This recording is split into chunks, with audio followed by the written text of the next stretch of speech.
Uma velha com um chapéu pontudo, com um nariz grande, voando numa vassoura. Com essa descrição, com certeza veio na sua cabeça a imagem da bruxa clássica. Mas quem será que criou essa imagem? Da onde ela veio? Será que é uma coisa aleatória? Ou será que essas características foram escolhidas por alguém com algum propósito? No vídeo de hoje a gente vai fazer uma análise do personagem da bruxa e entender tudo que está por trás desse mito que eu te garanto é muito mais do que você pensa. Olá, queridos! Tudo bem com vocês? Sejam muito bem-vindos ao Vetorizaí, o canal onde você aprende sem sofrer. Eu sou a Gabi Ferraz e nesse vídeo a gente vai fazer uma análise do personagem da bruxa.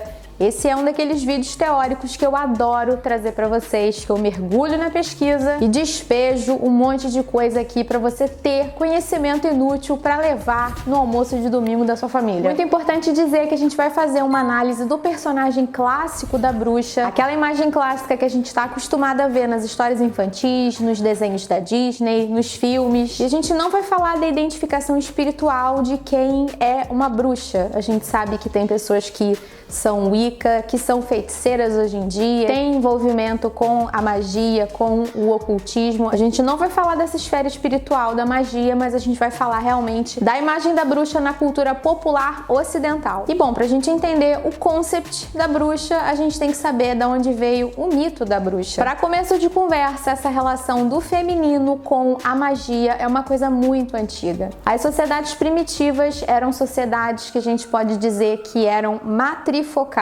Não matriarcais, porque não existia diferença de hierarquia entre homens e mulheres, mas eram sociedades matrifocais porque o foco estava no feminino e a força da fêmea estava conectada à força da natureza. Pelo fato da mulher ter seus ciclos, ter a fertilidade, ter a possibilidade da gestação, assim como a própria terra também dava vida, essa conexão do feminino, do sagrado e da natureza, ela era muito forte e as sociedades primitivas cultuavam a imagem de deusas mãe. Nessas sociedades primitivas, as mulheres também eram muito conhecedoras das plantas, dos poderes da natureza, então elas tinham habilidades de cura justamente por saberem manipular, usar essas plantas em benefício do homem. E a fêmea era tão divina quanto o sagrado, logo se adorava a deusa mãe. A imagem do divino era feminina. Essa imagem de uma deusa mãe, de uma deusa feminina, começou a ser colocada em questão conforme a sociedade evoluía, conforme haviam conflitos e invasões e se fazia a associação do masculino com a força e a guerra. Um bom exemplo disso é a lenda de Zeus, que todo mundo conhece, que é uma figura masculina e que é a divindade grega principal. Ainda existiam algumas figuras femininas divinas, positivas. Não é que a imagem do divino feminino desapareceu completamente nesse momento, ainda existiam lendas femininas positivas, como a lenda de Cibele, em Roma, ou como as lendas dos antigos povos germânicos de mulheres mágicas que voavam pelos céus. Mas começou sim a acontecer uma desconstrução com imagens femininas que retratavam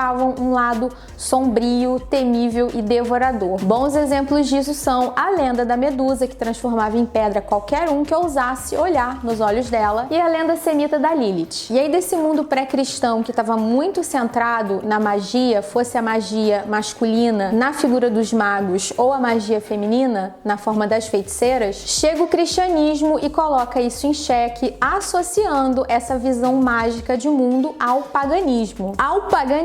E, consequentemente, ao demônio. Passa a ser algo demoníaco você mexer com magia, era você desafiar o poder superior desse Deus cristão. E aí as mulheres que tinham essa conexão primitiva com o divino vão encaixar direitinho nessa figura perseguida, que está desalinhada com a ordem divina e que está alinhada ao oculto. Na verdade, você sabe, existiu toda uma cultura da bruxaria, da demonização da bruxa.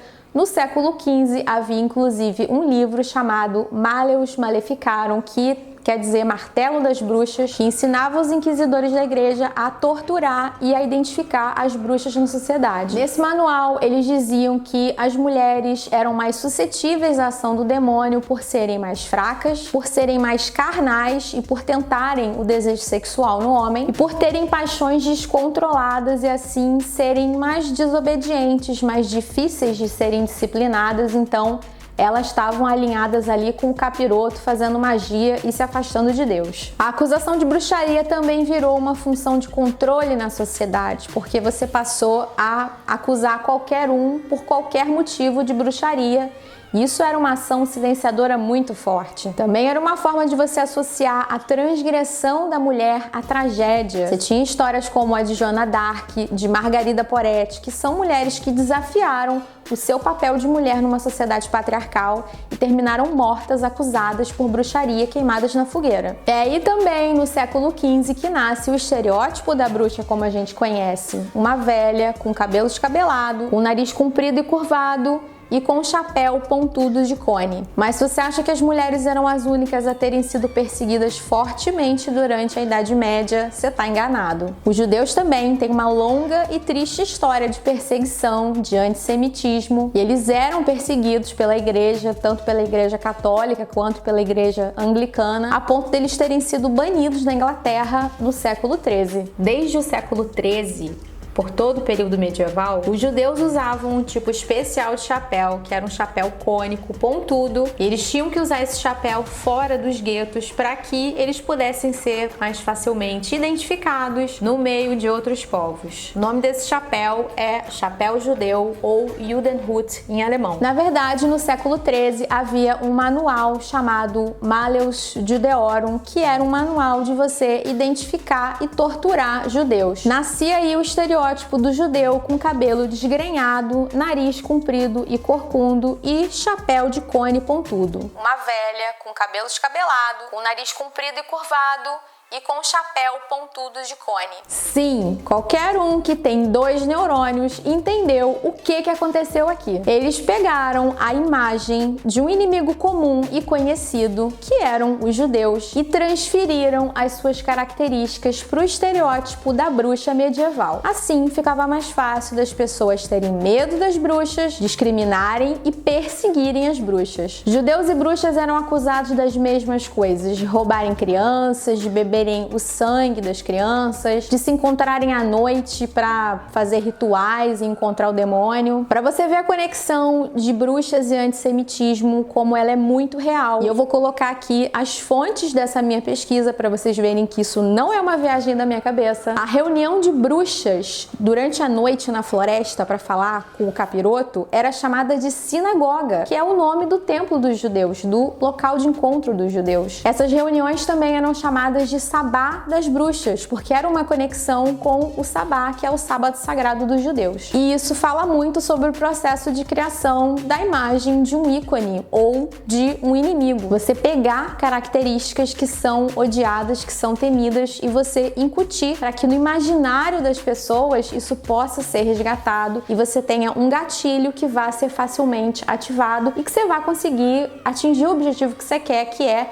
direcionar o ódio, direcionar o medo para aquele indivíduo que foi escolhido naquela sociedade. Se a gente compara, por exemplo, imagens de bruxas como a Bruxa Amada Oeste, do Mágico de Oz, e imagens da propaganda nazista, a gente vê que existe uma sinergia muito grande de estereótipos, inclusive a pele verde, que diziam que as bruxas tinham a pele verde. Na propaganda nazista, eles representavam os judeus com a pele verde para desumanizar essas pessoas, realmente como se elas não fossem pessoas como qualquer outra. E bom, ao longo dos tempos, o estereótipo da bruxa foi se transformando. A gente tem, por exemplo, Sabrina, aprendiz de feiticeira, que é uma bruxinha adorável. Tem Elvira, rainha das trevas, que é uma bruxa gostosa, super empoderada, senhora de si. Mas é muito importante a gente saber o que está por trás da história de certas coisas, até para que a gente não reproduza preconceitos. E é isso, gente. Você sabia que o mito da bruxa tinha conexão com o antissemitismo cristão? Se você ficou passado com essa história, deixa aqui o seu comentário. Deixa aqui um comentário também falando qual é a sua bruxa favorita da cultura pop. A minha é Elvira, lógico. Inclusive, me vesti dela ano passado, sem os peitões, mas com a peruca, com tudo. Então, se você ainda não assistiu, vou deixar o link aqui. E vamos continuar a conversa aqui nos comentários. Deixa seu like, compartilhe esse vídeo com alguém que possa curtir esse conteúdo. E eu vou ficando por aqui. Um beijo e até a próxima. Tchau! Ó, uma coisa em off aqui que eu ia falar, que é pesadão, tá? A bruxa em cima da vassoura, ela tava... Ai! prazer. Entendeu? Elas eram conhecedoras do seu corpo, subiam na vassoura, entendeu? Pra o alto prazer. Consegue distinguir? É muito louco isso, né? E eram perseguidas por isso, enfim. O mundo mudou, mas não mudou muito não, tá?